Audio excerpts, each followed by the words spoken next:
ஆண்டவரின் அருள்வாக்கு நம் வாழ்வின் செல்வாக்கு. அன்புக்கும் பாசத்துக்கும் உரிய இறை மக்களே, ஊதாரி மைந்தனுடைய கதை நிகழ்வு நாம் இன்றைக்கு வாசிக்க கேட்டோம். சிறு வயதிலிருந்து நாம் பலமுறை கேட்டிருப்போம். ஒவ்வொரு முறை வாசிக்கின்ற பொழுது இதனுடைய தொன்மையும் சிறப்பும் மேன்மையும் ஆழமும் விலை மதிப்பற்ற ஆண்டவர் இயேசுனுடைய அற்புதமான கதைகளில் ஒன்று. It's a classical story of prodigal son. இந்த கதையை, ஊதாரி மைந்தன் கதையை, ஒரு இஸ்லாம் மதத்தை சார்ந்த ஒரு அறிஞர் அவர் படிக்கிறார். படித்துவிட்டு கண்ணீர் விட்டு அழுகிறார். அவர் சொல்லுகிறார், ஏன் நான் அழுகிறேன் என்று அவர் அதற்குரிய பதிலையும் சொல்லுகிறார். நான் கடவுளை எப்படி பார்த்தேன் என்றால், கடவுளை ஒரு தண்டிப்பாளராக, நீதிபதியாக நான் பார்த்தேன். அப்படி தான் நான் கடவுளை புரிந்து கொண்டேன். ஆனால் இந்த ஊதாரி மைந்தன் கதையை நான் படித்த பிறகுதான் கடவுள் யார் என்பதை நான் உணர்கின்றேன். எவ்வளவு அன்பு, எவ்வளவு இரக்கம், எவ்வளவு மன்னிப்பு, எவ்வளவு பரிவுள்ளம் கடவுளிடத்தில் இருக்கிறது சொல்லி, நான் இந்த கதையை நான் சிறு வயதிலேயே படித்திருந்தேன் என்றால் என் வாழ்க்கை என்றைக்கோ மாறியிருக்கும் என்று ஒரு இஸ்லாம் மதத்தை சார்ந்த அறிஞருடைய கருத்து இந்த கதை நிகழ்வு. இந்த கதையை பற்றி நீங்கள் எவ்வளவு தூரம் புரிந்து வைத்திருக்கிறீர்கள், தெரிந்து வைத்திருக்கிறீர்கள் எனக்கு தெரியாது. உலகத்தின் தலைச்சிறந்த சிறுகதை ஆசிரியர், the world best short story teller, உலகத்தின் தலைச்சிறந்த சிறுகதை ஆசிரியராக சார்ல்ஸ் டிக்கன்ஸ் என்பவரை தான் சொல்லுகிறார்கள். ஆனால் அவர் சொல்லுகிறார், உலகத்தின் தலைச்சிறந்த கதை ஆசிரியர் இயேசு என்று. அதில் இயேசு ஆண்டவர் சொன்ன இந்த கதை தான் ஊதாரி மைந்தன் கதை, உலகத்தின் தலைச்சிறந்த கதை என்று புகழாரம் சுட்டுகிறார் இயேசுடைய இந்த அற்புதமான கதைக்கு.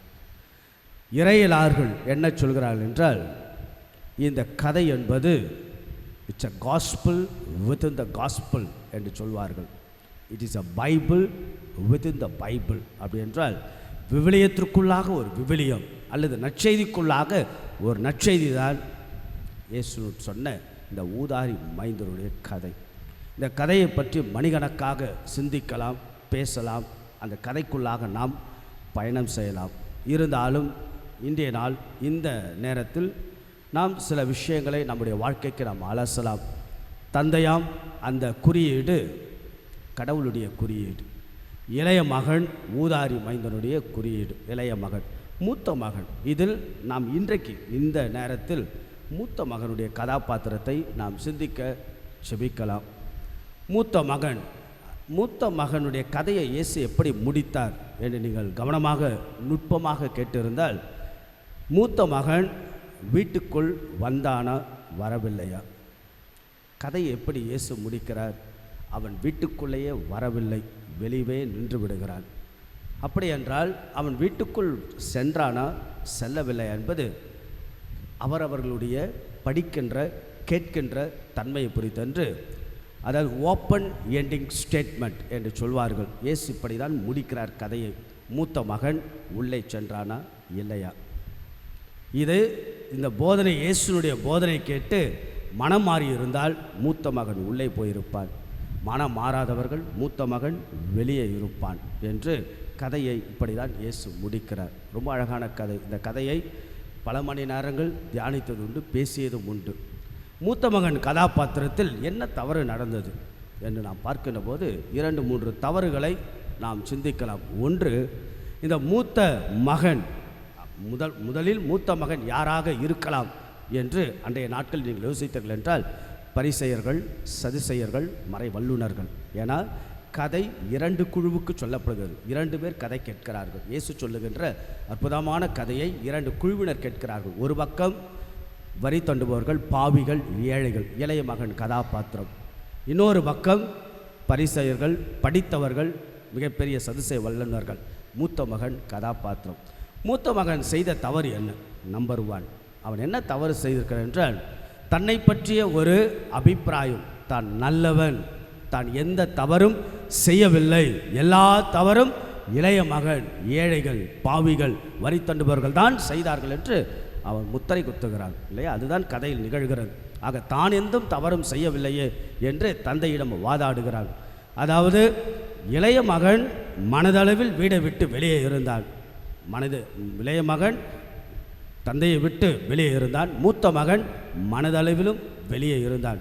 வீடு என்பது ஒரு உறவின் அடையாளம். ஆக மூத்த மகன் வீட்டுக்குள்ளாக செல்லாமல் வெளியே இருந்தான் என்றால் தந்தையினுடைய மனதளவில் வெளியே இருக்கிறான். ஆக அன்புக்குரியவர்களே, நாம் நல்லவர்கள் என்று நாம் முத்திரையை குத்தி கொண்டு கடவுளை விட்டு வெகு தொலைவில் நாம் இருக்கின்றோமா என்ற ஒரு கதாபாத்திரத்தில் மூத்த மகனை நாம் சிந்திக்கலாம்.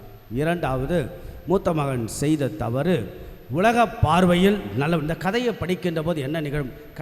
கதையை மேலோட்டமாக படித்தோம் என்றால் மூத்த மகன் ரொம்ப நல்லவன் அப்படின்னு நாம் நினைப்போம். உலக பார்வையில் நல்லவனாக இருக்கலாம். அந்த நல்லவனுக்குள்ளாக ஒரு ஆதாயம் அந்த மூத்த மகனுக்கு இருந்து கொண்டே இருந்தது. தான் ஏதோ ஒரு விதத்தில் ஆதாயத்திற்காக நல்லவனாக, அதனால தான் ஒரு கன்றுக்குட்டி கூட நீங்கள் எனக்கு கொடுக்கல என்று ஏதோ ஒரு ஆதாயத்தை எதிர்பார்த்து நல்லவனாக நடித்திருக்கலாம். ஆக நம்முடைய வாழ்க்கை அப்படிதான். ஏதோ ஒரு ஆதாயத்தை எதிர்பார்த்து நாம் நல்லவர்களாக வாழ்ந்து கொண்டிருக்கோமா அல்லது உண்மையாகவே நாம் நல்ல மனிதர்களாக இருக்கின்றோமா என்று இரண்டாவது தவறு.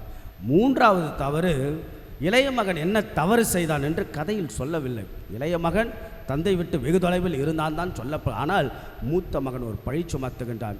இளைய மகன் மகளிரோடு இருந்தான் என்று சொல்லப்படாத கதையில் சொல்லப்பட்ட ஒரு நிகழ்வுதான் மூத்த மகன். ஆகவே இளைய மகன் என்ன தவறு செய்தான் என்று கதை சொல்லுகின்ற இயேசு சொல்லவில்லை. ஆனால் கதையை முடிக்கின்ற போது மூத்த மகன் என்ன சொல்வான்? உன்னுடைய இளைய மகன் மகளிரோடு இருந்தான் பழிகளை சுமத்துகின்றான்.